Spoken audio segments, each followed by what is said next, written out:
De même que Weranson, Fer et Abandi, ce qui il s'agit que Amatana podium, il y a Nini, il y a Ferregola, en Mata.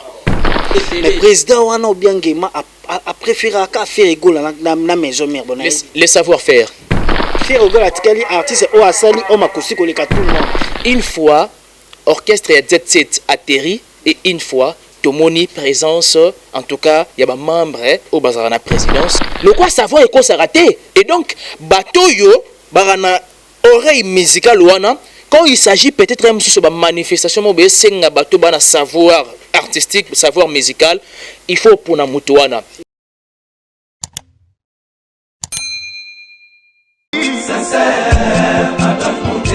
Claude Lukebakweno. Claude Lukebakweno. Claude Lukebakweno. Prochaine naïe, j'espère. Claude Lukebakweno. Prochaine naïe, j'espère. Bokoto, babi Claude Lukebakweno TV et na montage.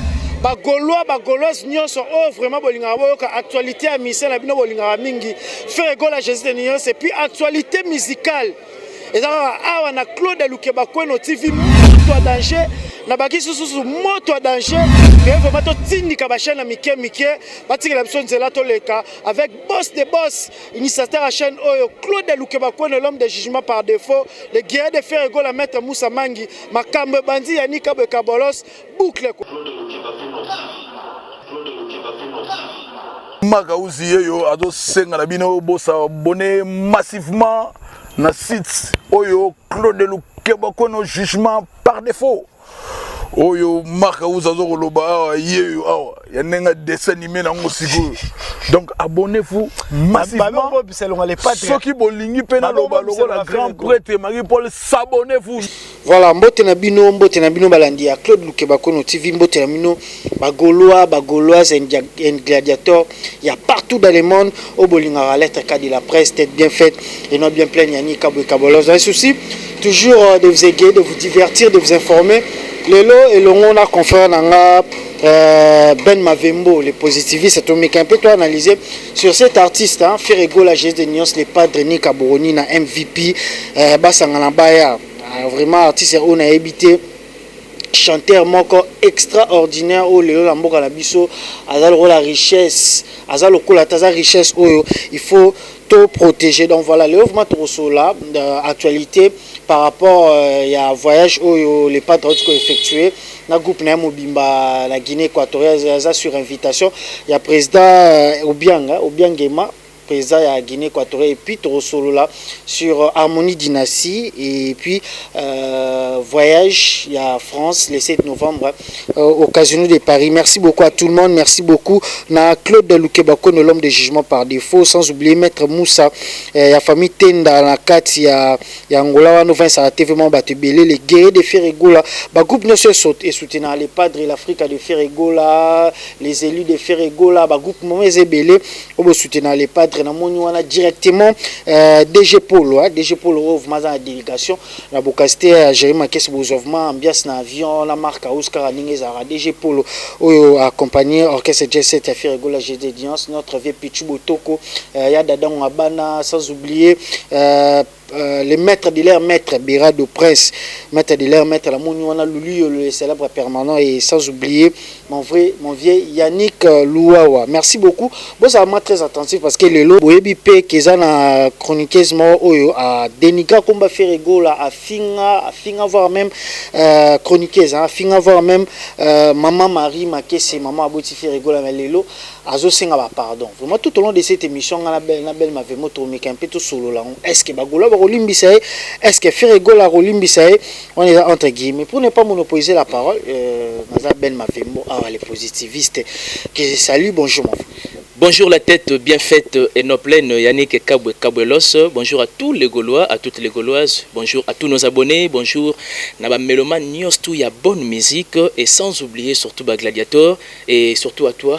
La tête bien faite d'avoir pensé à moi vraiment pour cet échange autour de cette émission. Je pense bien que Belé Bato Balandarabiso rappelle toujours Batamaï le roi Babino Bayanik et Bako à l'issue de cette émission vous allez vraiment satisfait pour tourner ça quand même le maire Yabiso Moko de tout ce qui va se passer et voilà. Ben Mavembo les positivistes vraiment question dans Liboso par rapport il y a actualité kaka n'engezoleka la musique na biso Ferregola depuis mai 2020 a lancé qui concept home acoustique et bien là ba ministère balanda qui mais il ba ministère mususu ba to benga ba na tête d'esprit ba ko sala semblant ndie ba olanda te mais enfin pour tout temps a kombo tout moni ministère oyo ba o amichaka kenon voilà o ba fan ba chaka kaza ada rival direct à Ferregola akangaki motema kangi motema et enfin Azal roi dernier élève moi na suka élève à suka oyo artiste o atikala ya suka à s'agenouer par rapport à concept wala malgré changeant au combo mais to moni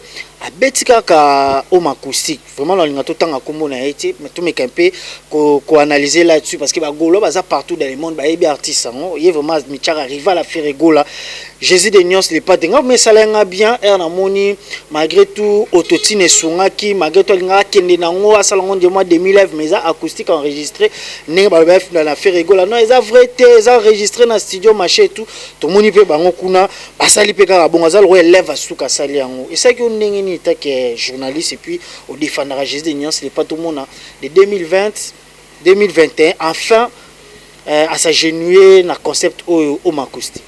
Moi, je pense que, d'abord, premièrement, je félicite Ferregola, Jésus de Nyons, parce que surtout ça, il marche en arrière, et au mois demain, le concept de pensée, on a déjà un homme acoustique. En tout cas, il y a eu trop de suivistes. Et alors, on a suivi les guides, alors on a guide Moroboy. C'est-à-dire, Ferregola, à ce temps-là, personne et alors personne peut ignorer, pendant que tout ça a vraiment analysé le koyo, que Ferregola pesa nzela même na ba chroniqueuse balanda nzela même na ba tamaboke balanda nzela d'une part ça démontre la grandeur d'esprit de l'artiste et puis et sur l'accès c'est-à-dire il n'y a pas de rivalité na s'appelle na concept de pensée moto utilisé awawa c'est-à-dire bato bazara ba tête dans l'esprit tout en ignorant que voilà tête d'esprit ah chemise à ben bien tout en ignorant que demain ou après demain qu'on rattraper yo demain ou après demain on rattraper mais avec quelles conditions ou peut-être même sauber la musique yango en tout cas il y a pas match parce que nous avons déjà compris que Ferregola pesa inzela et que pesa nzela na yewana il y a trop de suivistes quand to cholo bawana et puis ouais suiviste pesa na ninga mabete pour tout le monde ba véredi ba be na biso pe mususu ba mikolo lem so mo ba fan ba yokate non te toke musika te na ngo ebite que véredi amisi bailo de canto respect na savoir artistique na ye que apprécier petit na Ferregola Kabwe moi je pense que il faut trouver ça à la part des choses à un certain niveau. Mais mon corps pas imiter moi na mukete.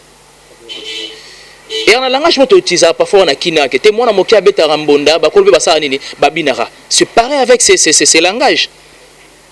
Voilà pourquoi on a dit qu'il n'y a pas question polémique, il n'y a pas question de rivalité, mais la question il y a savoir-faire. C'est-à-dire tant on dit que en tout cas artiste wana appelle ça rentela. Kopé Sanzela ils ont raté que peut-être même sur Kendeli Bosso pour faire voir aux gens qui étaient au Komaki alors qu'au Komaki pété. L'artiste tant à sali homme acoustique. Non le bon sens que c'est-à-dire à ce temps-là, tu es un confinement total et puis ils qui début déjà à Covid-19. Personne et alors personne a eu initiative. Il y a ça vraiment ba mélomane au banandaku pendant qu'il va se protéger pour la maladie aux pandémie machin. Il y a le roman qui c'est-à-dire moi belle mélodie mo boye pendant qu'il va s'annouiller na ndaku pour la pandémie wana va se retrouver dans moment où il fait rigoler la pensée qui na concept de passer de penser il y a homme acoustique. Et ça qui seule initiative il a fait rigoler. Et tant où il y a saliango il y a eu des gens n'attendent même ba comédiens ba chroniqueuses ba côté pe na monde dango même Hugo de la Forêt récemment. Oh mais il faut comprendre il y a une question polémique ça là on a ndenge na yo ngana bisio tout ça juste na lignée ya moto abandaki liboso. Mais moi je me dis si c'était quelqu'un d'autre na we comme là il fait rigoler ba suiviste na concept de pensée na wana homme acoustique ce qui est so ils mutu mususu abandaki yango et créer beaucoup d'encre salive. Mais l'humilité, en connaissant son savoir artistique, a bêté les ngotoloté. Mais à trouver que les gens nini normal. Et voilà. C'est-à-dire à trouver que comment normal. Pourquoi n'est pas les lots comme un niveau que artiste X a ça les locaux. Ok pour tourner conseil.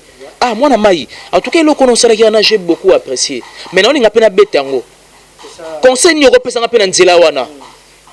Et renverser dans mon qualité. Ça va congolais ça exacté non tu peux pas du ça va congolais exacté parce que même la politique et ça bon même la musique ninga rosa les lots mora bien au moins par exemple Jérémy Maké ça filmera bien Ben me vemba ça émission bien mais on dit na kuzu mutasali initiative moi pour là peut-être recréer l'op moi poche ou quelque chose au yeka pour dénigrer première critique à congolaise à non dénigrer deuxième critique est à la roboya troisième critique est à la mutana de l'autre côté et le voilà de l'autre côté mais au monde à la langue au monde à moutongo à Luka à sa copie à ça là yango Ben Mavembo par rapport il y a concept on a une télématique parce que l'autre aussi bah c'est point par rapport à concept on a vraiment franchement ça n'a plaisir comme l'artiste voilà il s'est prétendait être mais l'autre monde professeur ils a fait rigolo là.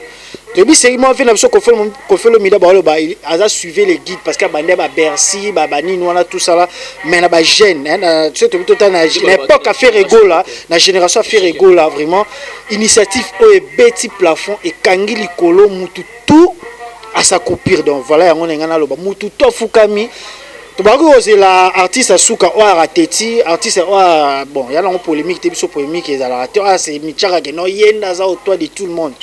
Et enfin, les salinga bien, et salinga vraiment bien, bah Golabo Zaro c'est parce que artiste mora Fukami a bêti homme acoustique malgré toi changeant au combo.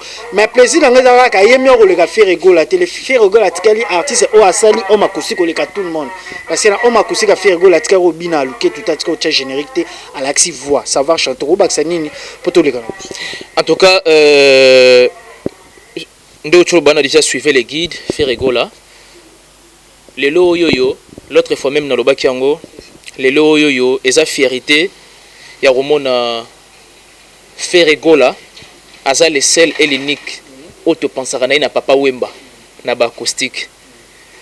Et donc na imilita zaranango, na savoir na ya zaranango wana, ah mais oui na savoir na zaranango wana, moi je pense que beaucoup de félicitations et nous avons un artiste de marque où il faut conserver et c'est déjà la fierté il y a peut-être même sous bato babande ko contester concept wana ya homme acoustique mais le lot moniango et qui na ba dimension mususu donc c'est vraiment un réel plaisir parce que tout ça c'est le Congo qui gagne tout ça ils a valeur il y a drapeau ya mboka na ngana yo tout ça ils a pour na fierté il y a culture ya mboka na biso et coup de chapeau à les padres en tout cas à continuer toujours copier sa leçon sans pour autant que les gens sachent réellement que t'es ba leçon. Merci beaucoup comme j'ai toujours l'habitude de le dire tôt ou tard les derniers seront les premiers tala le faire golani kaboni na emba la moi qui vivra verra aemba kanzambe kaka ebitala les padres azo diriger génération. Vraiment félicitations à vous, Jésus des Nuances, l'homme à la voix subliminale. Et Ben Mavembo, actualité Moussous Ezali, Ferregola déjà, séjour à Guinée équatoriale, Oyoapi, avion Mobimba, présidentiel Ezaki, donc voilà. Ferregola, les padres en direct de Guinée équatoriale, nous signalons qu'il a été escorté par les jets présidentiels. On est en train de partir en Guinée. Voilà. On est en train de partir en Guinée. Voilà.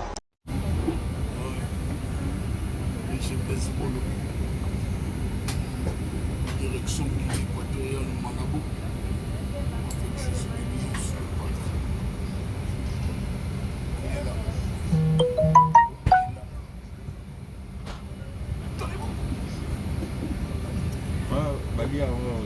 La simplicité et la classe obligent. Ferregola Zaki escorté par le jet présidentiel à présent à Bisso à Guinée équatoriale Malobité. Ache Makele était écoute ba pexia Bisso Rolobango.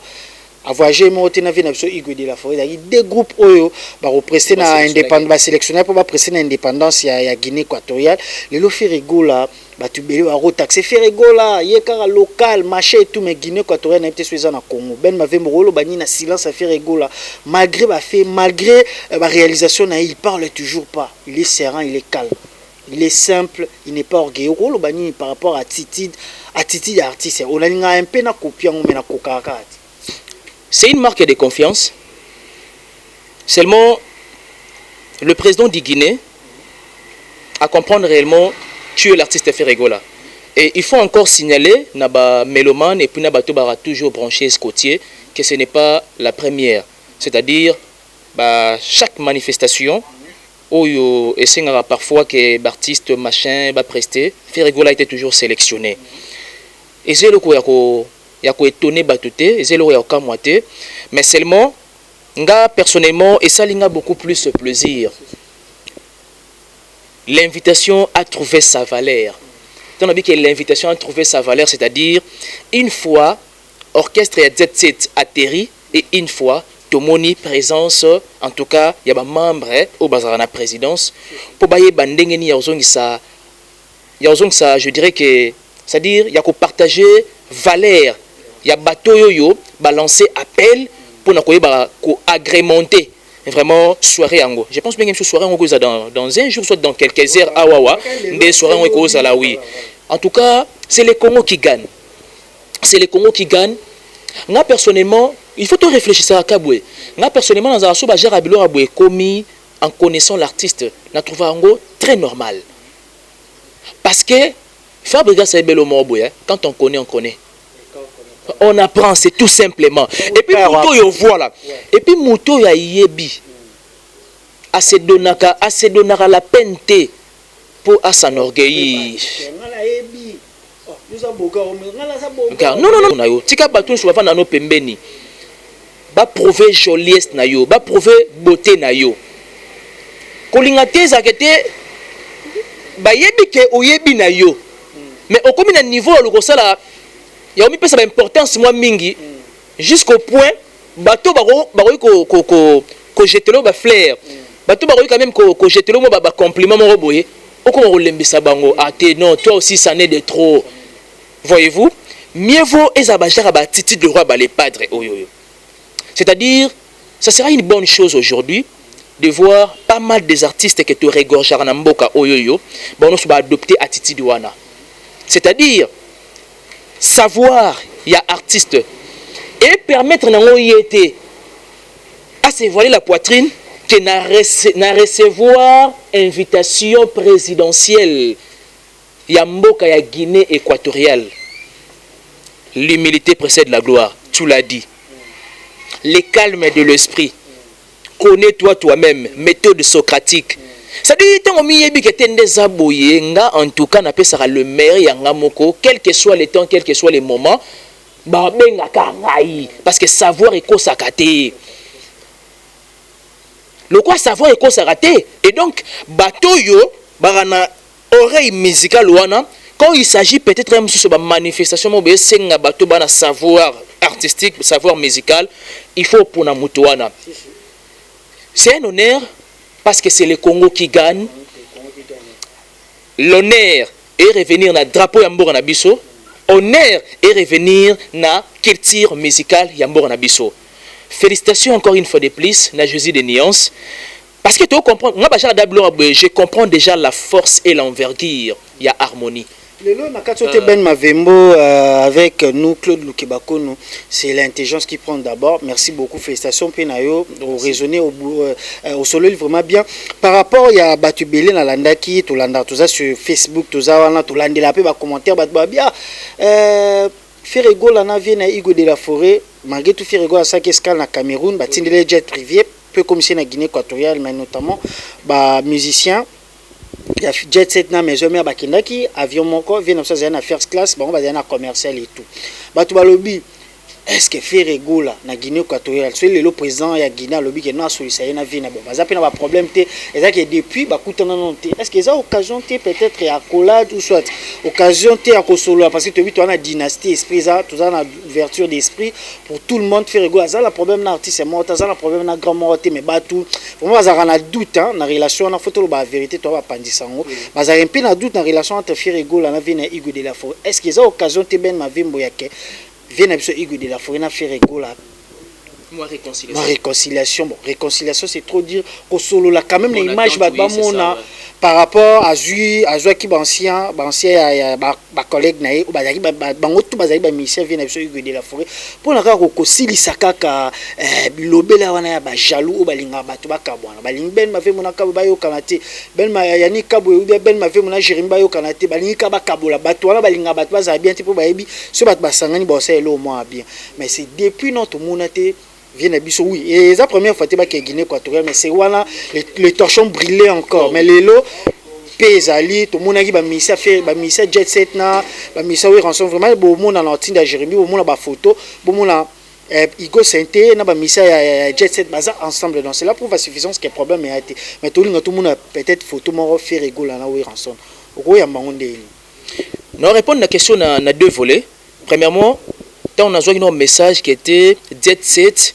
bah sélectionner pena wenge musique à maison mère je m'étais dit que en tout cas esa marque de considération d'abord il y a fait rigola et si kauta nanda kunae et aujourd'hui de voir faire rigola soit peut-être même chose la même manifestation faire rigola na papa nae mais non ça moi marche en arrière je me rappelle avant voyage à faire na Paris il y a cela un à deux encore voyage passé na page Facebook nae moi je l'avais lu parce que Aza parmi les artistes oyo en cas peut-être même sur un message en tout cas Aza vraiment en alerte nae bah qu'est-ce qui se passe réellement na page il y a artiste je vais essayer de lire un message il y a fait rigola à l'égard ya Weranson kabwe oui c'est bien beau oui bi qu'il tire en na biso to mesana trop que batu batanga ba kombo batu mabe derrière les dos de telle ou X personnes mais ce n'est pas une bonne culture ce n'est pas aussi un bon héritage que oh le truc profiter nango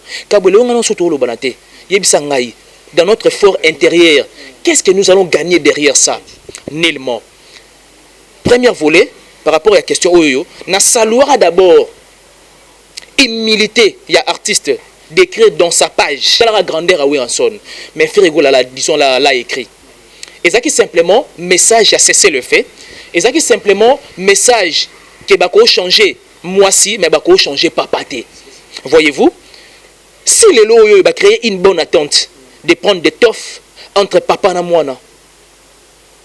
et quand une bonne chose tout monde qui bon exemple on a pissé qui est matroni pour la bagoloise mais tout le monde a peu artiste artiste X bêta artiste bezapena balibanda mboko mona ba congolais ba kuta libanda mboka lem suna Cameroun je sais pas moi où mona artiste X a ko assister muninga a matina podium peut-être pour 5 ou 10 minutes on ba ba loba na tele ba polémique so ba bi est nana robeta avant muninga bon je sais pas si ba ça ni pour ça fait indépendance est-ce que ça l'onde nous mona que peut-être au monde vient sur Hugo de la Forêt matina podium a faire rigola ou soit faire rigola matina podium a vient sur Hugo de la Forêt c'est loko ba bi que ça ma jamais ko ça la maté mais pour nga le na habité faire rigola ça soutenir un problème moro ça peut-être na kanda na vie ou soit pour bazar kuna to c'est le lo moi bon peut-être Joie héritier Watanabe a petit concert na showbiz c'était surprenant hein, de voir Weranson na podium ya mwana nae héritier Watanabe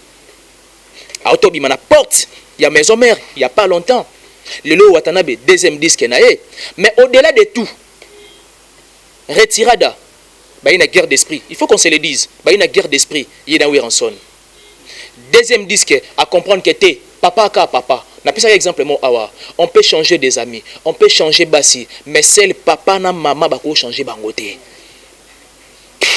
Weranson aza fier na ba nae lelo et ça le plaisir et puis li akabo tout ce qu'on va aventure et puis li banda li susu finana bengi président et puis li banda c'est pas rôle ba papa ya la papa pe ya la bon to tem la vision wana te de voir cet honneur wana même ataye ata papa Weranson abandi prestation wana avant faire na humilité en connaissant faire en mata et renverser mon qu'il était de même que Weranson faire abandi ce qui il s'agit que amata na podium il y a nini ya fait rigola en mata lelo yo oui surtout pour la jaloux pour lelo na habité vient absolument il va gagner vie fait rigola n'en parlons pas et puis voilà ba voyager ba ki ba bengi bango isika moko donc ça ka passons et ça l'événement pourquoi parce que et comment il faut subir ba mal interprétation de gauche à droite voilà tout yebi mais ce n'est pas vraiment la peine il y a qu'au tarder sur ces sujets mais ce qui est sûr souci na biso ezake wa le Congo qui gagne tote ka culture ya mboka na biso valablement libanda jusqu'au point que même président X Y à reconnaître le monsieur là, le monsieur. Quelle considération? Le monsieur guinéen baza ba Cameroun, le monsieur à Cameroun baza ya Côte d'Ivoire baza. Mais président wana Obiangema a préféré à faire égaux na maison mère. Le savoir-faire. Le savoir-faire fait la différence. Merci beaucoup Ben Mavembo, le positiviste. Nous c'est l'intelligence qui prend quand on est dans le bassin, une question d'intelligence et de professionnalisme. À terre d'acteur de Lukebako no TV à Moussala. Donc voilà toujours combat. Ben Mavembo, voilà, n'a félicité vraiment faire égaux avant l'entamer question là sous félicitations vraiment parce que n'a félicité d'avance pour Nabi Moussala ou tout côté Moussala rien à dire, au yemba dégâts, au les cas bien, vraiment tous la image à bien et au ça la biso bien dans les bords. Ben Mavembo le lot to vandi karaboué, biso ba golane to message biso message sur Ozoka, Tozoka Kala, Tolemba Ozoka, Koule Padre Moyemba, c'est la mesana, et c'est la mesana, Bakou, Bachok, tu mets ça na Bachok, tu mets ça na Bissé, on a bis na papa Hervé, Tolia, tu as na papa Hervé, tu gagné, tu pour la parce que musique est le roi football. Et là, tu as match nul, tu gagneras, on a 2016 na Cameroun, faire rigolo à acte 11 et puis défaite. Bon, il y a deux fois.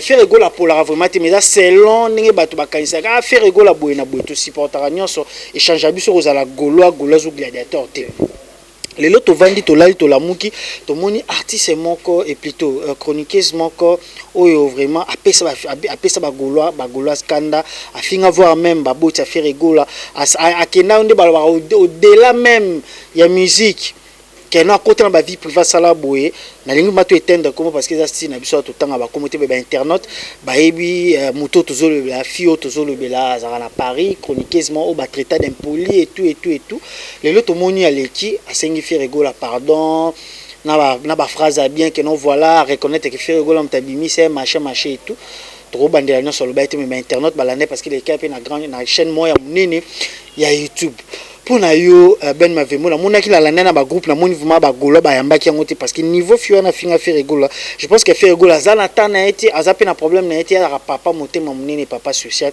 mais ko mona ndenge fio na a sengi pardon est-ce que pardon les a vrai pardon ou soit eza alingi faire rigolo donc c'est pembeni na poison sous matière ya okendo finga ou soit batindi lokola harmonie dynastie zobima peut-être pour na nuire toujours na image à faire rigolo Jésus de na habité place wana raisonner ndeni par rapport ya parce qu'ils sont fréquents et les casiko na réseaux sociaux et on monique parfois bien au départ Tommy bara déjà ndeni à se contrôler en connaissant l'artiste na tempérament naé, na caractère naé.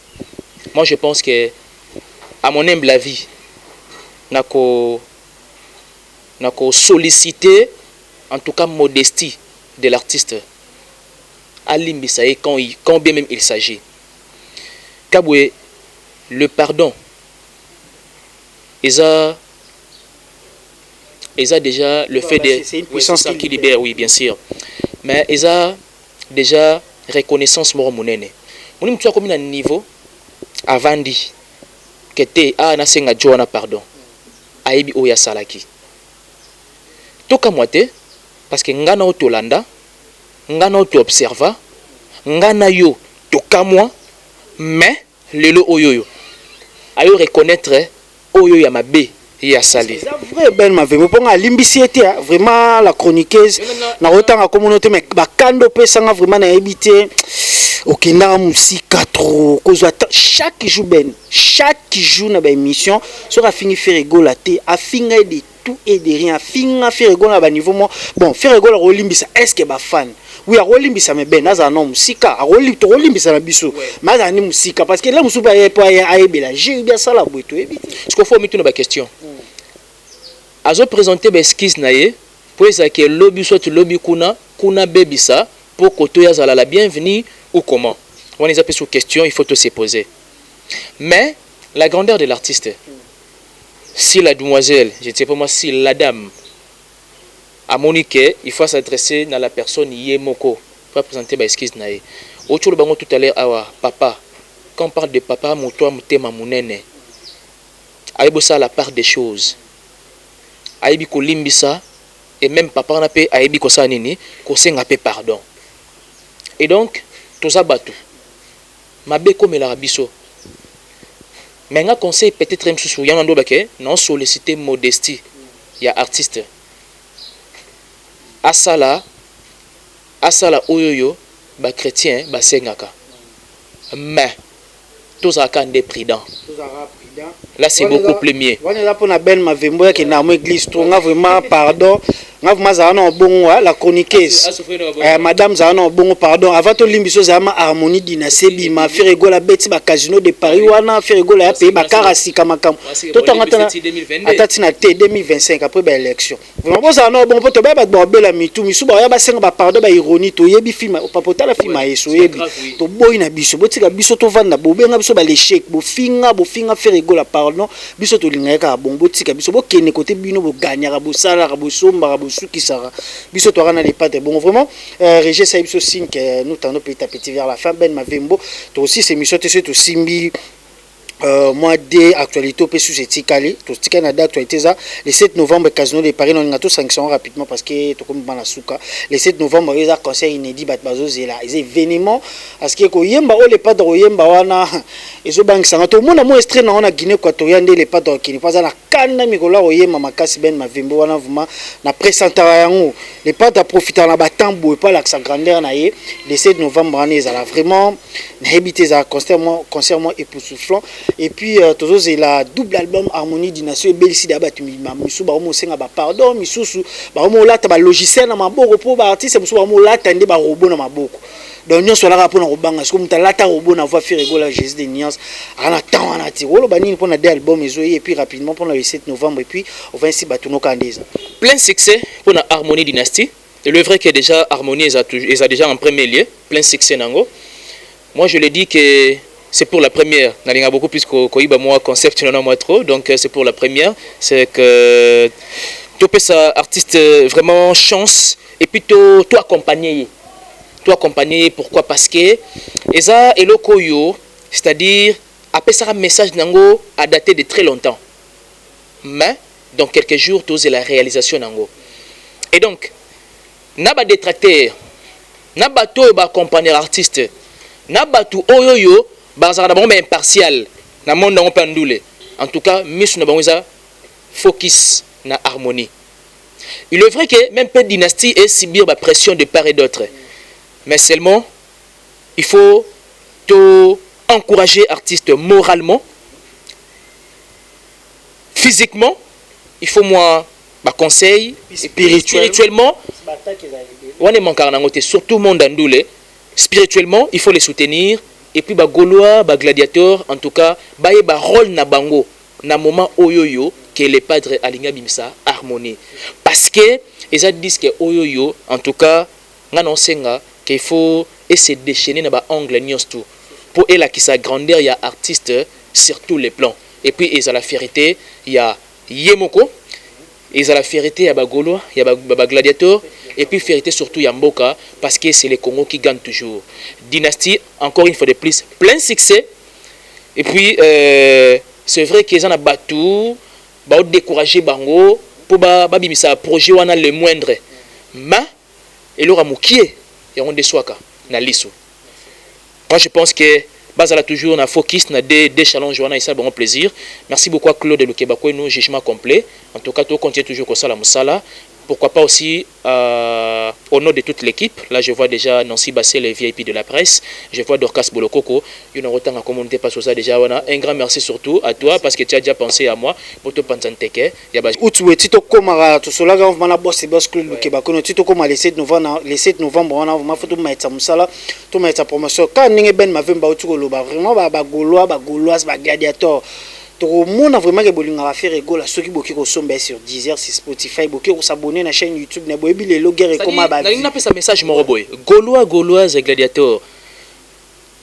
To valoriser artiste dans nouvelle technologie n'engé senga ezala. Si tu comprendre valeur en haut, en tout cas, il y aura peu de discussions, même dans le groupe n'abison de tout discuter bah bloro mosusu, tu comprendre réellement que tu et senga que tu actualiser valeur ya Ferregola ko actualiser valeur ya Ferregola to kota na plateforme nyostwana pour nous ibandeni otombola surtout artiste. Merci beaucoup, ça la paie bien surtout pe na bureau na biso to moni DG Polo, notre vieux Pichu Botoko ancien, notre vieux Guillaume Avakala vraiment avant album bima bon instaurer ma système, ils ala pas ba fan, ils ala pas biso ba journaliste, bon instaurer mes locaux là, ils ala vraiment ils ala mabobete na ma CT, ils ala avec précision parce que tu ebi lelo faire rigole artistiquement à rater mais tu ebi tout ce qui va avec, tu ebi les kinés ala balinga la première écoute lo reza bien mais oyo comme ba mo mais tu ebi ninga za mais heureusement faire rigole là voix nae façon finir leur ça la ratio mutalandi à la halte à ces pèlerins nous sommes convaincus que Harmonie Dynastie et rechanger badon karaninge zaradon. Merci beaucoup à toi Ben Mavembo le positiviste et confrère,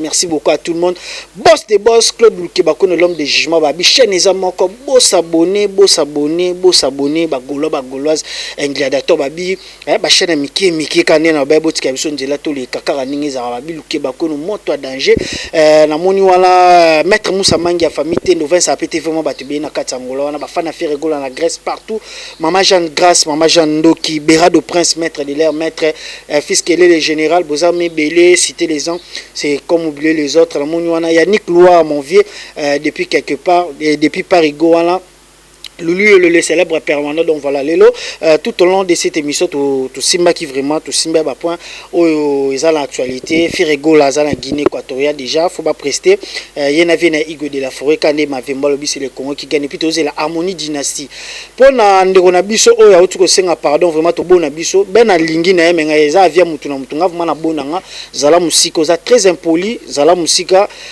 papa molé aloba est-ce que fingi mut kolimbisa cela ne veut pas dire que te yarasko ko za pembeni na ngai te biso mo ba kolama ba na kanda makasa mona ba mon vieux Jatoma kasa mon vieux asilika pe makasi Jatoma kasa mon vieux to bona biso bozala kuna kote boliaka kote bozala kote bosala faire go za ata mutu aza pe na problème na chroniqueur ou chroniqueuse morota za problème na mise morota ya Congo faire go la préparer album du siècle Harmonie Dynastie véritable album urbain parce que dans album urbain vraiment la génération faire na ebetate misu baya basala baje bacha ba logiciel ba autotune o papa yomba boya ki ngo cha ba appareil belé na musique to boy misu wa mola ta autotune na nzoto nanu Harmonie Dynastie bimite to baba mbat ba bela maboma ndeza mo alati carton na loboko asali boy to mo ba mola ta ba robot nyonso na po yemba danger ce ko faire ego la ta robot na voix na kingo na donc voilà félicitations à vous azala robot naturel félicitations à vous faire ego la les pas de Nika Boronina l'homme à la voix subliminale les brésiliens de la musique vraiment tout comme na souka d'ici là portez-vous bien et avec un même plaisir.